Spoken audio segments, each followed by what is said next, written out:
Aujourd'hui, nous regardons la définition des mots et les images qui nous nourrissent pour les revisiter.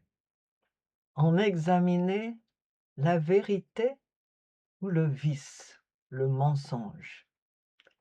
Aujourd'hui, en particulier, nous regardons le cercle vicieux. Qu'est-ce que c'est qu'un cercle vicieux? C'est une situation où une cause produit un effet, qui à son tour renforce la cause initiale. Ce mécanisme d'auto-alimentation crée une boucle fermée dont il est difficile de sortir, entraînant une dégradation continue de la situation. Par exemple, des enfants se disputent. La mère arrive, elle ne sait pas ce qui s'est passé. Et la meilleure solution, c'est peut-être ce qu'on ne fait pas d'habitude, regarder l'action en cours. On voit Pierre qui bat Jean, Jacques se précipite, Pierre bat Jacques, Jean se précipite pour l'aider, et à vrai dire, la question c'est qui a commencé? Alors, c'est très simple. Il s'agit de l'ABC. A, attaque, attaque B. B est blessé.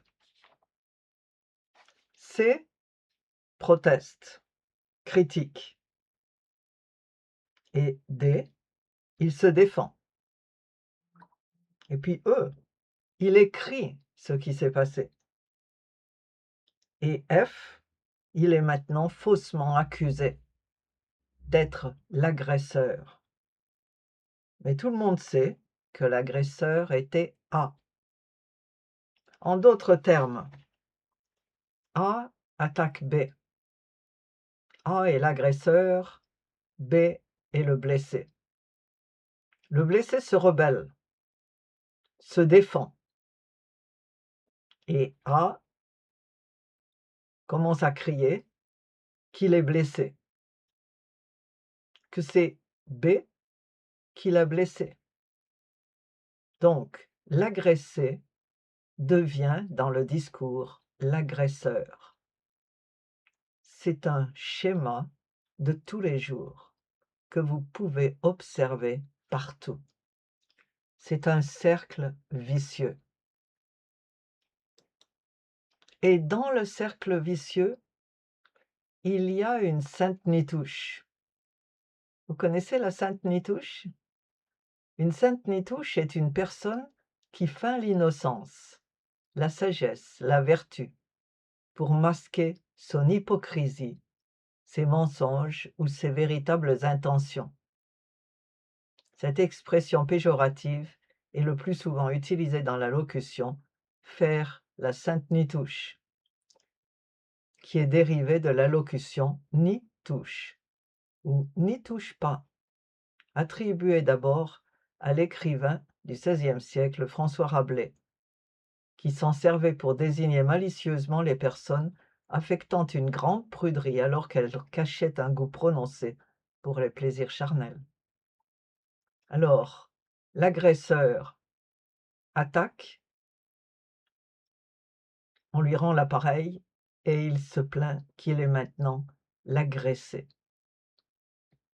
Il retourne la situation. C'est pas lui, c'est pas lui. Non, c'est pas moi, c'est lui.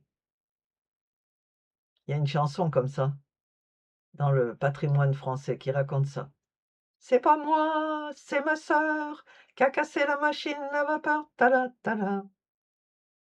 C'est pas moi, c'est ma sœur, c'est mon frère, c'est mon voisin.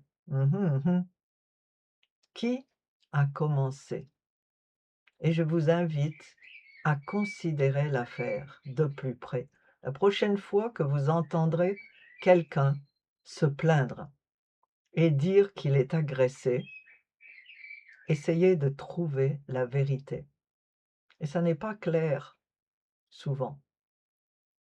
L'autre jour, il y a pas longtemps, quelqu'un a été blessé. L'agresseur a pris son téléphone: «Allô, on vient de m'agresser! Oui, on m'a enlevé mon bonnet! Oui, c'est lui!» La police arrive, tombe sur l'agressé en train de mourir, lui met les menottes et présente ses excuses à l'agresseur. Heureusement, l'affaire ne se termine pas toujours mal. Mais vous, qui n'êtes ni les autorités, ni la police, juste un simple passant, trouvez la Sainte Nitouche, trouvez la vérité. Et pour finir, un conseil, un bon conseil, il y a quelqu'un qui a recours à une personne que personne ne peut empêcher de parler. Le chrétien est le temple du Saint-Esprit. Et le Saint-Esprit a tout vu, a tout su et vous dira toujours la vérité.